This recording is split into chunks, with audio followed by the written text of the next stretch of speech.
Kindergarten is the time where we learn the basic skills and outline for our future learning career. We learn how to read and write and even a little math.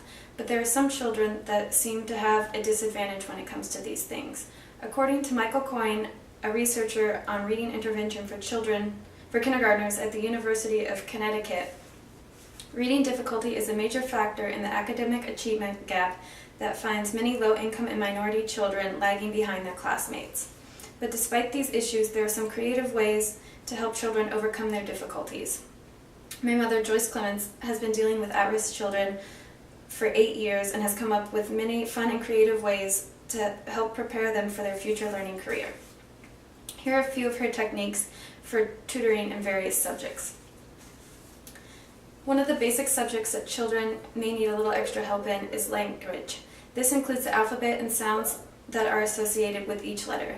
One of the many activities that Joyce implements to help memorize the alphabet is by matching uppercase and lowercase flashcards together. Once they have a better grasp of the material, she allows them to play games such as Go Fish, Bingo, and Around the World. Once they master the alphabet, they move on to reading words. There are 35 high-frequency words which tend to appear in books and stories the most. These include am, can, see, you, said, thee, little, and etc. To help them read short stories, Joyce starts them off by doing a picture walk. This is where she has them look at each picture without reading the words, and they just describe what they think is happening in each picture.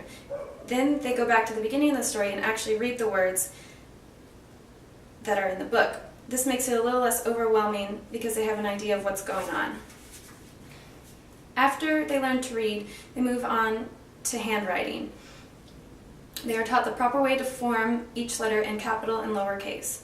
They also learn how to spell their name correctly, with the first letter being capitalized and the following letters being all lowercase. Ms. Clements uses several exciting ways to help them remember how to form each letter. One is by allowing them to draw on the tables with dry erase markers. Another is by tracing each letter with shaving cream. She says it's just finding different ways and activities to make the repetition fun. Also, they are lucky enough to have several iPads that the students get excited to play games and activities on, such as the ABC app that helps them learn how to form letters through tracing. Another subject that they are required to know is math. They must know the numbers 1 through 10 and be able to write them, and they must be able to recognize the numbers 1 through 20. Some problems that Ms. Clements encounters when the students are trying to learn how to write letters is they want to write their 2's like S's and their 9's like P's. Other aspects of math that they have to cover are sets and patterns. A set is a group of items. They practice this by rolling a dice, and whatever number they come up with, they have to make a set out of that number.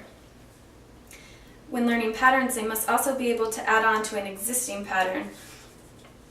And one way is by having different colored blocks set up in an A-B pattern. So it would be like a red block and then a blue block, and then the student would have to recognize that pattern and continue it by adding another red block followed by a blue block.